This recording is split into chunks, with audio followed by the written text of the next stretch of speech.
आज हम लोग अति महत्वपूर्ण प्रश्नों के अगले सीरीज में है, जिसमें हम लोग चर्चा करेंगे सिर्फ वैसे प्रश्न जो एग्जाम में पूछे जाते हैं। यानी ऑप्शन के साथ में अगर वो प्रश्न दे दिया जाए तो उस प्रश्न को पढ़ने के बाद काफ़ी कन्फ्यूजन हो जाता है। तो यानी कन्फ्यूजन वाले प्रश्नों की सीरीज में हम लोग चल रहे हैं, जिसमें सिर्फ अति महत्वपूर्ण प्रश्न यानी जो कन्फ्यूजन वाले प्रश्न है उन्हीं को शामिल किया गया था। ये टॉपिक होगा वर्ल्ड ज्योग्राफी का, चट्टान से रिलेटेड है। इसमें कुछ प्रश्न हम लोग देखेंगे। जैसे पहला हम लोग है, कह रहा है पृथ्वी पर लगभग 2000 प्रकार की खनिज पाए जाते हैं, किंतु इनमें से कुछ खनिजों से ही चट्टानों की रचना होती है। इन खनिजों की संख्या कितनी है?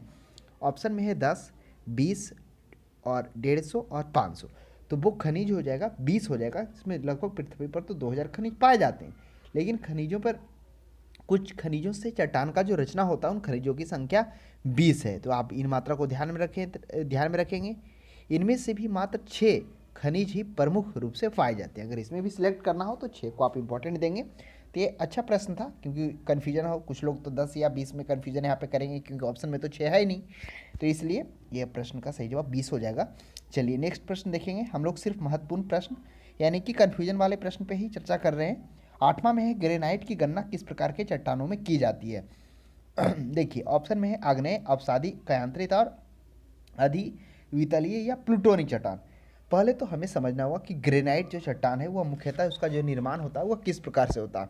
अंतर्वेदी आग्नेय चट्टान की बहिर्वेदी आग्नेय चट्टान, जो हम लोगों ने देखा था मुख्यतः ये ग्रेनाइट की चट्टान में। इससे पहले जो चट्टान का बेसिक टू एडवांस हम लोगों ने सॉल्यूशन देखा था, उसमें से हम लोगों ने देखा था। तो आप ध्यान में रखेंगे, जब द्रवित लावा या मैग्मा पृथ्वी की सतह पर आता है तो वह तेजी से ठंडा होता है, और इस संरचना में क्या होता है, महीन दानों का निर्माण होता है। जब पृथ्वी के ऊपर इस प्रकार से लावा मैग्मा पृथ्वी के ऊपर आया और तेजी से ठंडा हो, इसके कारण महीन दानों का निर्माण होता है।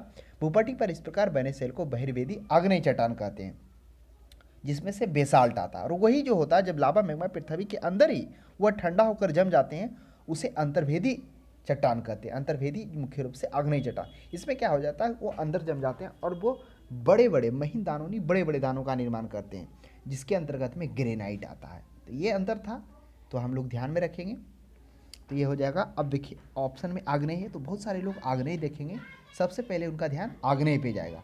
लेकिन आग्नेय चट्टान तो हम लोगों ने जरूर देखा कि आग्नेय चट्टान है, लेकिन यह जो निर्माण होता है वह क्या है, वह अंतर्वेदी आग्नेय चट्टान के अंतर्गत में जो आ रहा है, वह ग्रेनाइट जो है, वह उसकी गणना जो है वह अधिवितलीय या प्लूटोनिक चट्टान के रूप में किया गया। हाँ, अगर वो यहाँ पे अंतर्वेदी या बहिर्वेदी होता, अगर यह ऑप्शन डी नहीं होता, तब हम बी की तरफ जा सकते थे। क्योंकि आगे आप देखेंगे कि वितलीय आग्नेय सेल का जो उदाहरण है वो कौन हो जाएगा, तो उसमें हम लोग को देखने को मिल जाएगा ग्रेनाइट, यानी कि आग्नेय सेल का एक उदाहरण के रूप में आता है। तो जबकि उसमें भी लिखा हुआ है बीतलीय कर, तो इसलिए अधिवितलीय यह काफ़ी उपयुक्त है। चलिए 9 में देखेंगे, आग्नेय चट्टान के संबंध में निम्नलिखित में से कौन सा कथन असत्य है? अब असत्य खोजना, अभी हम लोगों ने देखा आग्नेय चट्टान।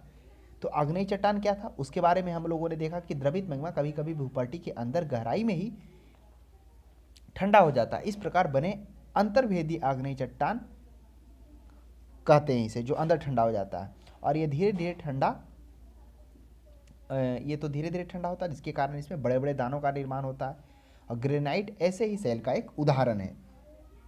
तो यहाँ पे आग्नेय चट्टान है। अब असत्य क्या, आग्नेय चट्टानों की परतों में पूर्णतः अभाव होता है। अब देखिए हमने क्या देखा, आग्नेय चट्टान मुख्यतः एक बहिर्भेदी और अंतर्भेदी दो प्रकार के पाया जाता था। जो बहिर्भेदी था, बाहर जाकर ठंडा हो रहा था, वो बेसाल्ट करा रहा था, और पृथ्वी के अंदर में जो ठंडा हो रहा था वो ग्रेनाइट कहला रहा था। तो ग्रेनाइट ऐसे ही वितलीय आग्नेय सेल के रूप में जाना जाता है। तो आग्नेय सेल चट्टानों में परतों का पूर्णतः अभाव होता है। क्या आग्नेय चट्टान जो बनता है, क्या उसमें परतों का पूर्णतः अभाव होता है? यह सही है। चट्टानों में क्रिस्टल पाए जाते हैं, चलिए इस पर आगे विचार करेंगे। सी में है, इन चट्टानों में जीवाश्म का अभाव होता है। यह बिल्कुल सही है कि जो आग्नेय चट्टान होता है वो अभाव होता है। वही आग्नेय चट्टान दबकर लुढ़क कर, जब दबाव होता है, दबाव पड़ता है, चटक कर लुढ़क कर, ताप दाब के कारण जब परिवर्तन होता है, तब आग्नेय से अवसादी जाएगा। तो अवसादी में आपको फॉसिल्स देखने को मिलेगा। तो लेकिन इसमें अभाव होता है, यह भी सही है। इन चट्टानों में ज्वाइंट्स पाए जाते हैं। अब थोड़ा सा कल्पना करिए कि क्या आग्नेय चट्टान में ज्वाइंट पाए जाते हैं? बिल्कुल नहीं, ज्वाइंट आपको देखने को नहीं मिलेगा। वो आपको कहाँ देखने को मिलेगा? अवसादी और रूपांतरित की तरफ बढ़ेंगे तो क्रिस्टल पाए जाते हैं। तो ये ऑप्शन ए बी सी तीनों सही है, ये आग्नेय के संबंध में। लेकिन ऑप्शन नंबर जो डी है, इसमें ज्वाइंट्स नहीं पाए जाते हैं। तो अच्छा था, इंपॉर्टेंट था। पहले आग्नेय सेल को अगर आप समझे हुए हैं तो आप इस प्रश्न का सही से जवाब दे पाएंगे, क्योंकि आग्नेय सेल दो प्रकार का है। वो आग्नेय चट्टान कहला कौन रहा है? वही द्रवित लावा और मैग्मा जो पृथ्वी के अंदर से आकर पृथ्वी की सतह पर या तो वो ठंडा हो रहा है या पृथ्वी के अंदर ही गहराई में ठंडा हो रहा है। चलिए 13 में देखिए, धरातल के सर्वाधिक भाग पर निम्नलिखित में से किस चट्टान का विस्तार पाया जाता है? जो हमारा धरातल है यानी भूपटी है, उस पर सर्वाधिक विस्तार किसका पाया जाता है? आग्नेय चट्टान का, अवसादी चट्टान का? अभी हम लोग चर्चा किए कि आग्नेय चट्टान है वह अवसादी में परिवर्तन होता है। कैसे होता है वो हम लोगों ने देखा कि सेल लुढ़क कर चटक कर एक दूसरे से टकराकर छोटे छोटे टुकड़ों में बढ़ जाते हैं। अब क्या होता है, टुकड़ों में बढ़ने के बाद वो अदृढ़ अवसाद दबकर एवं कठोर होकर सेल का निर्माण करते हैं। यानी एक स्थान किसके, हवा के द्वारा, जल के द्वारा एक स्थान से दूसरे स्थान जाएंगे, फिर यह दबकर और कठोर होकर सेल का निर्माण करेंगे। इन सेलों को अवसादी सेल कहते हैं। आग्नेय से अवसादी सेल बन गया और यही अवसादी सेल समय दर समय परिवर्तन के साथ वह रूपांतरित होकर वह अवसादी से क्या बनेंगे? कयांतरित चट्टान। इसी को रूपांतरित चट्टान भी कहते हैं। तो ये हमारा था चट्टान। तो वही करा, धरातल पर सर्वाधिक विस्तार किस चट्टान का है? देखिए धरातल में जो सर्वाधिक विस्तार है धरातलीय भूपटी को, वह अवसादी चट्टान का है। अब अवसादी चट्टान का भूपटी पर कितना है? लगभग 75% है। देखिए नीचे वाले प्रश्न में आ जाएगा, भूपटी पर कितना प्रतिशत भाग अवसादी शैलों से ढका हुआ है? भूपटी का लगभग जो भाग है वह 75% भाग अवसादी शैलों से ढका हुआ है। ये आप ध्यान में रखेंगे। चलिए आगे हम लोग बढ़ते हैं। 15 में भूपटी की बनावट में अवसादी शैलों का योगदान। अब करा भूपटी की बनावट में अवसादी शैलों का निर्माण। यहाँ भूपृष्ठ था, यहाँ भूपटी है, तो दोनों में अंतर है। भूपृष्ठ हो गया, पृष्ठ पर हो गया, और भूपृष्ठ कितना प्रतिशत भाग है और कितना भूपृष्ठ की बनावटी में जो भूपृष्ठ बना हो उसमें अवसादी शैलों का योगदान कितना है? तो देखिए यहाँ पर तो बहुत सारे लोग 5, 8, 10 है, तो वो देखेंगे मैक्सिमम की ओर बढ़ेंगे, लेकिन आपको ध्यान में रखना है कि जो शैलों का निर्माण है वह मात्र 5% है। अब आपके माइंड में एक प्रश्न उठ रहा हो कि भूपृष्ठ का ऊपर वाले प्रश्न में तो हम लोगों ने देखा था कि प्रतिशत भाग अवसादी शैलों से ढका हुआ है, तो अवसादी शैलों से जो ढका हुआ है वह 75% है, लेकिन जो बनावटी में योगदान है वह मात्र 5% है। चलिए 16 में देखिए, निम्न में से कौन सा चट्टान जैविक चट्टानों के अंतर्गत में आता है? जैविक चट्टान जिसमें जैव पाए जाते हैं। अब ऑप्शन को देखिए, क्वार्ट्ज, संगमरमर, ग्रेनाइट। अब आप थोड़ा सा कल्पना करिए, ग्रेनाइट चट्टान अंतर्भेदी आग्नेय चट्टान है। संगमरमर क्या है? आप याद करिए, संगमरमर है चूना पत्थर सा रूपांतरित चट्टान है। ये जैविक पूछा है। क्वार्टजाइट भी आप देखेंगे तो वह भी एक प्रकार का क्वार्टजाइट भी है, वह जैविक में नहीं। तो जैविक चट्टान के अंतर्गत जैव पाए जाते हैं जिसमें कोयला है, तो यह ऑप्शन नंबर सी हो जाएगा। चलिए आगे बढ़ते हैं। 20 में देखते हैं, निम्नलिखित में से कौन परतदार चट्टान नहीं है? यानी परतदार जिसे हम लोग अभी कयांतित चट्टान कह रहे थे। पहले हम लोगों ने क्या देखा? आग्नेय चट्टान है। आग्नेय चट्टान चटक कर, लुढ़क कर क्या हो जाते हैं? छोटे छोटे टुकड़ों में बढ़ जाते हैं, फिर वो जल के द्वारा, हवा के द्वारा एक स्थान से दूसरे स्थान पर जाते हैं और छोटे छोटे कणों में विभक्त होते हैं। फिर ताप और दाब के कारण उनका रूपांतर होता, वह आग्नेय से वह अवसादी चट्टान में ताप दाब के कारण जो उनमें परिवर्तन आ जाता, अब वो अवसादी चट्टान बन जाता। फिर अवसादी चट्टान समय दर अपवर्तन के बाद उसमें परत आ जाता, तो परतदार चट्टान या कयांतरित चट्टान होता है। तो कौन परतदार चट्टान नहीं है वो आपको देखना है। तो आपको पता होना चाहिए कि कौन कयांतरित है, कौन अवसादी है। तो जिप्सम अगर आप जिप्सम को देखेंगे तो जिप्सम क्या है? चलिए आगे बढ़िए, जिप्सम को रिमूव करते हैं।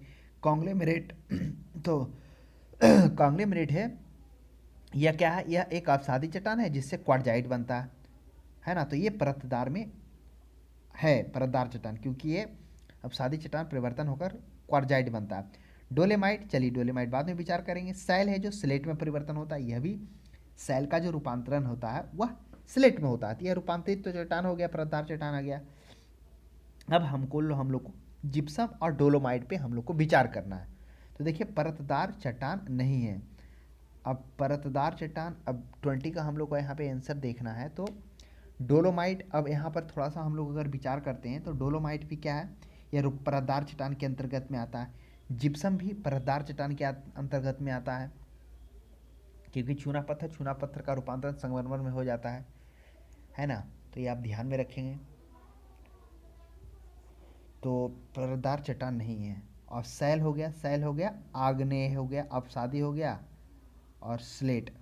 तो ये कमेंट बॉक्स में आप हमें सजेशन करिए, क्योंकि स्लेट भी तो सैल का रूपांतरित ही है ना। सैल अवसादी चट्टान हो गया, और सैल का जो अवसादी चट्टान के बाद रूपांतरित है, तो यहाँ पर परत, उसमें परतदार चट्टान नहीं पाया जाता। तो हाँ, परतदार चट्टान स्लेट ही होगा। हाँ, रूपांतरित पूछता तब हम लोग अलग ऑप्शन पे विचार करते हैं। 21 में कह रहा है निम्नलिखित में से कौन बिलक प्रकार की चट्टान है। बिलक मतलब एक अलग प्रकार की चट्टान है। देखिए आइए, ये अभी ऊपर वाला ही जैसा प्रश्न है, ये आपको पता होना चाहिए कौन आग्नेय है कौन अवसादी। बलुआ पत्थर पर हम प्रकाश डालते हैं। बलुआ पत्थर जो है वो अवसादी चट्टान है। चूना पत्थर भी अवसादी चट्टान है। अब बलुआ पत्थर क्या है? बलुआ पत्थर क्वार्टजाइट चट्टान में बदलेगा, चूना पत्थर संगमरमर में बदलेगा। अब संगमरमर तो खुद ही क्या है? एक प्रकार का रूपांतरित चट्टान है। तो संगमरमर पर चलिए, ये भी अवसादी, ये भी अवसादी, कॉन्ग्लोमेरेट। अब कॉन्ग्लोमेरेट भी तो क्या है? वह अवसादी चट्टान ही है, क्योंकि हम लोगों ने देखा था कि जो कॉन्ग्लोमेरेट है वह क्वार्टजाइट में बदल रहा है। तो आप इन चीज़ों को भी ध्यान में रखेंगे। तो यहाँ पे दो हो गया, एक तो बलुआ पत्थर हो गया, वह भी क्वार्टजाइट में, कॉन्ग्लोमेराइट वह भी क्वार्टजाइट में। तो यह संगमरमर हो जाएगा जो एक अलग प्रकार की चट्टानें हैं। चलिए आते हैं हम लोग नेक्स्ट प्रश्न पे। प्रश्न संख्या 25 में देखते हैं। तो इससे पहले आशा करते हैं आप समझ गए हुए कि एक जो अलग था उसमें खोजना था, विषम एक तरह से कहिए। इसमें बलुआ पत्थर था ऑप्शन में, वह भी अवसादी था। चूना पत्थर वह भी अवसादी था। और कॉन्ग्लोमेरेट वह भी अवसादी चट्टान ही था। अब एक प्रश्न यह उठा था, कॉन्ग्लोमेरेट रूपांतरित होकर क्वार्टजाइट में बदल जाता है। और फिर हमने एक बात बोला था कि जो बलुआ पत्थर है उसका जो रूपांतरण होता है मुख्यतः जो बलुआ पत्थर का, वह भी एक प्रकार का अवसादी चट्टान है। उसका रूपांतरण होकर वह भी समझिए कि क्वार्टजाइट का ही रूप देता है। अब 25 में देखिए कौन सा रूपांतरित चट्टान नहीं है। अब रूपांतरण चट्टान नहीं है। अब देखिए ग्रेनाइट से नीस बना, ये तो है। कौन सा रूपांतरित चट्टान है ये पूछा है, तो ग्रेनाइट है। ग्रेनाइट का रूपांतरित चट्टान नीस होता है, तो नीस तो है, ग्रेनाइट नहीं है। कोयला तो जैब में आ जाता है, चूना पत्थर भी अवसादी में आ जाता है। तो ऑप्शन नंबर बिल्कुल एक की तरफ बढ़ेंगे। 27 में देख लिए नीस चट्टान निम्नलिखित में से किस कोटि का है। अब ये आपको पता करना। अभी हम लोगों ने देखा था कि नीस है जो ग्रेनाइट अवसादी चट्टान है। अब अवसादी चट्टान है, उसके बाद सॉरी ग्रेनाइट है जो अवसादी नहीं कहिए, ग्रेनाइट आग्नेय है। और आग्नेय चट्टान से क्या हो जाता है? ग्रेनाइट जो है आग्नेय है, आग्नेय चट्टान से वह अवसादी में नीस में परिवर्तन हो रहा है। तो 25 का जो प्रश्न का जवाब हमें पूछा गया था वो यही तो पूछा गया था ना कि रूपांतरित चट्टान है तो ग्रेनाइट का रूपांतरण हो जाता है नीस में। और नीस किस प्रकार की चट्टान है? ऑप्शन में आग्नेय है, परतदार है, परिवर्तित है। अब देखिए तो नीस क्या हुआ? वह परिवर्तन के पश्चात तो नीस का निर्माण हुआ ना ग्रेनाइट का, तो बिल्कुल सी की तरफ बढ़ेंगे। परतदार नहीं होगा क्योंकि वह ग्रेनाइट से बना है। और ये आपको स्पष्ट पता होना चाहिए ग्रेनाइट अंतर्भेदी आग्नेय चट्टान है, इसलिए भूल कभी ना करेंगे। परतदार परिवर्तित बिल्कुल सही है। 28 में देखिए सुमेलित कीजिए। सुमेलित करना देखिए ऑप्शन में, इस ऑप्शन में देखिए कन्फ्यूजन क्यों है, थोड़ा सा मिस्टेक करेंगे तो यहाँ परतदार है। पहले तो लोग परतदार पर मारेंगे, जैसे उन्हें याद भी रहेगा ग्रेनाइट नीज में तो उन्हें लगेगा रूपांतरित हुआ। लेकिन आपको ये पता होना चाहिए ग्रेनाइट तो आग्नेय है, अब उसका जो परिवर्तित रूप है ना वो नीस, तो आप परतदार तो नहीं कर सकते ना उसे। चलिए नेक्स्ट 28 में देखिए स्लेट सुमेलित करना है। अब देखिए स्लेट है, अब स्लेट का जो सुमेलित है किस में किया गया? तो स्लेट कायांतरित चट्टान में आ जाएगा। अब आग्नेय, आग्नेय हो जाएगा ग्रेनाइट चट्टान में। अभी ग्रेनाइट का पूरा चर्चा कर रहे हैं, ग्रेनाइट अंतर्भेदी आग्नेय चट्टान के अंतर्गत में आता है, तो ये आग्नेय चट्टान हो जाएगा। लिग्नाइट हो जाएगा, क्या हो जाएगा? अवसादी चट्टान में। ये वही अवसादी चट्टान जो आग्नेय के क्या हो जाता है, जो आग्नेय चट्टान होता है वह चटक कर लुढ़क कर छोटे छोटे कणों में बढ़ जाते हैं, फिर हवा के द्वारा जल के द्वारा एक स्थान से दूसरे स्थान पर लुढ़क कर जाते हैं। महीन कणों में बनने के बाद ताप दाब के कारण इसमें जो परिवर्तन आता है वो आग्नेय से अवसादी में बदल जाता है। तो हमने देखा ग्रेनाइट आग्नेय है और जबकि वही लिग्नाइट जो है वह अवसादी चट्टान बॉक्साइड अलग हुआ है इसके, तो ये इसका मिलान होगा, यानी दो की तरफ जाएंगे। बेसाल्ट के रूपांतरण के फलस्वरूप किस चट्टान का निर्माण होता है? अब देखिए बेसाल्ट आ गया, अच्छा प्रश्न है। ऑप्शन में पिगमाइट है, सर्पेंटाइन है, एम्फीबेलाइट है, फाइलाइट है। तो जो बेसाल्ट चट्टान होता है मुख्यतः उसका रूपांतरण से एम्फीबेलाइट चट्टान का निर्माण होता है, तो ये आप ध्यान में रखेंगे। बहिर्भेदी आग्नेय चट्टान कौन सा था? ये बेसाल्ट था। हाँ देखिए बेसाल्ट का याद करिए, बेसाल्ट कहाँ था? बहिर्वेदी आग्नेय चट्टान। बहिर्वेदी क्या था? जो पृथ्वी के अंदर लावा या मैग्मा था जो बाहर में आकर भूपट्टी पर आकर जमा हो ठंडा हो रहा था, वह वैसे भूपट्टी पर आ रहा था, वह तेजी से ठंडा हो रहा था।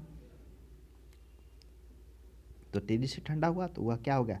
बेसाल्ट जो है वह क्या कहलाया? तो बेसाल्ट का रूपांतरण के फलस्वरूप किस चट्टान का निर्माण हुआ? तो ऑप्शन नंबर क्या हो जाएगा? वह बेसाल्ट जो हो जाएगा एम्फीबोलाइट चट्टान। तो ध्यान में रखेंगे बेसाल्ट बहिर्भेदी आग्नेय चट्टान है, वह पृथ्वी के बाहर वही आग्नेय चट्टान जो अंदर ठंडा हो रहा था वो ग्रेनाइट उसमें आ रहा था। तो सभी को हम लोगों ने देखा यहाँ पे। आगे हम लोग बढ़ते हैं 30 में भी अच्छा प्रश्न है सुमेलित करना, जैसे बलुआ पत्थर। तो हमने देखा ना बालू पत्थर का जो होता है वह रूपांतरण किस में हो रहा था, वह क्वार्टजाइट में। चूना पत्थर अपसादी चट्टान है, संगमरमर में ग्रेनाइट, इसमें ग्रेबो सर्पेंटाइन में। तो ये सर्पेंटाइन क्या हो गया, यह ग्रेबो से इसका रूपांतरण इसमें हो रहा है। तो ये सुमेलित करना है, जो बलुआ पत्थर है वह कॉन्ग्लोमेरेट में ना रूपांतरित होकर क्या होता है, बलुआ पत्थर जो होगा, आप कहिए कि बलुआ पत्थर किस में हो जाएगा, वह मेरे अनुसार तो संगमरमर में ही जाना चाहिए। नहीं, संगमरमर नहीं, क्वार्टजाइट में जाना चाहिए बलुआ पत्थर का, और कॉन्ग्लोमेराइट भी क्वार्टजाइट में ही उसका परिवर्तन होगा। चलिए आगे हम लोग बढ़ते हैं। 31 में देखते हैं कौन रूपांतरित चट्टान नहीं। अब रूपांतरण चट्टान को पता करना है, जिसे कैंची चट्टान भी कहते हैं। अब देखिए सैल से रूपांतरण होकर स्लेट बना है, ये मेरे अनुसार तो है। अब शिस्ट, चलिए शिस्ट को बाद में करेंगे। Diorite, phyllite. अब याद करिए फाइलाइट किसका है, फाइलाइट स्लेट का रूपांतरित चट्टान है। अब बच गया शिस्ट और डायोराइट, तो मेरे अनुसार इसी दो में से एक होना चाहिए। तो बेसाल्ट है, यह बेसाल्ट जो है वह किस में जा रहा था, बेसाल्ट का जो रूपांतरण है वो शिस्ट में ही हो रहा था, तो ये बेसाल्ट का हो जाएगा, शिस्ट हो जाएगा। और स्लेट का तो हम लोगों ने देख ही लिया कि सैल का रूपांतरण सेलेट में हुआ है। और डायोलाइट ये बच गया, तो ये ऑप्शन नंबर ए हो जाएगा जो रूपांतरित चट्टान नहीं है। तो हम लोगों ने स्लेट का भी देखा, बेसाल्ट से शिस्ट का भी रूपांतरण देखा, और फाइलाइट स्लेट से अब फाइलाइट का रूपांतरण भी हम लोगों ने देखा। 32 में देखिए कौन सा कारण चट्टानों के रूपांतरण के लिए उत्तरदायी नहीं है। करा कि अब हम लोग पहले यहाँ पे देखेंगे कि जो रूपांतरित चट्टान है जैसे उत्तरदायी नहीं है, क्या अपरदन, ताप दाब तो बिल्कुल आवश्यक है। हमने देखा कि किस तरह से आग्नेय से जो अपसादी हो रहा था उसमें भी ताप और दाब की भूमिका महत्वपूर्ण थी। अब रूपांतरण के लिए भी ताप दाब के कारण, क्योंकि आग्नेय से अपसादी, अपसादी से रूपांतरित चट्टान बन रहा है, तो उसमें ताप एवं दाब के कारण फिर उस जो अवसादी चट्टान बना है उसमें अत्यधिक ताप और दाब के कारण फिर क्या हो जाता है, वह रूपांतरित चट्टान में परिवर्तन हो जाता है। तो ऑप्शन अब बच गया घुलन और अपर्दन। अब बताइए रूपांतरित के लिए उत्तरदायी क्या नहीं है। क्या अपर्दन इस पर प्रभावकारी है, नहीं, वो वायुमंडल के मतलब कहिए हस्तक्षेप में कहिए या वायुमंडल के प्रभाव में रहेगा तब वो अपर्दन प्रभावकारी होता है। अपर्दन में क्या होता है, धूप, ताप, मतलब धूप और मुख्यतः वायुमंडलीय आर्द्रता, ये सभी के कारण मुख्यतः अपर्दन मुख्य भूमिका निभाता है। तो मेरे अनुसार तो घुलन तो एक प्रकार का इसमें भूमिका निभाता ही निभाता है। मेरे अनुसार तो अपर्दन होना चाहिए। आप इसे कमेंट बॉक्स में विथ मतलब कहिए उसके साथ में आप कमेंट बॉक्स में सजेशन करिए कि क्या होना चाहिए इसका जवाब। मेरे अनुसार तो अपर्दन पर्याप्त लग रहा है कि अपर्दन ही होगा, रूपांतरण के लिए उत्तरदायी नहीं, घुलन उत्तरदायी है। हाँ, डिस्क्रिप्शन के साथ में देंगे अगर आपके पास कोई डिस्क्रिप्शन है तो। चलिए और इम्पोर्टेंट देख लेते हैं, बस यही इंपॉर्टेंट है जो हम लोगों ने यहाँ पे देखा। बाकी आप पढ़े हुए होंगे तो बिल्कुल जवाब दे पाएंगे। जैसे देखिए क्वार्टजाइट निम्नलिखित में से किसका रूपांतरण है, तो अभी हम लोगों ने देखा था ना क्वार्टजाइट जो था, दो हम लोग चर्चा चल रहे थे, एक बलुआ पत्थर भी आ रहा था और एक क्या था, कॉन्ग्लोमेराइट भी था। तो बिल्कुल कॉन्ग्लोमेराइट ऑप्शन में नहीं, तो बलुआ पत्थर की तरफ बढ़ेंगे हम, जो हो जाएगा इसका रूपांतरण है, कहीं कयांतरण है। बाकी आप देख लेंगे। तो आज के लिए इतना ही, अब हम लोग अगली सीरीज में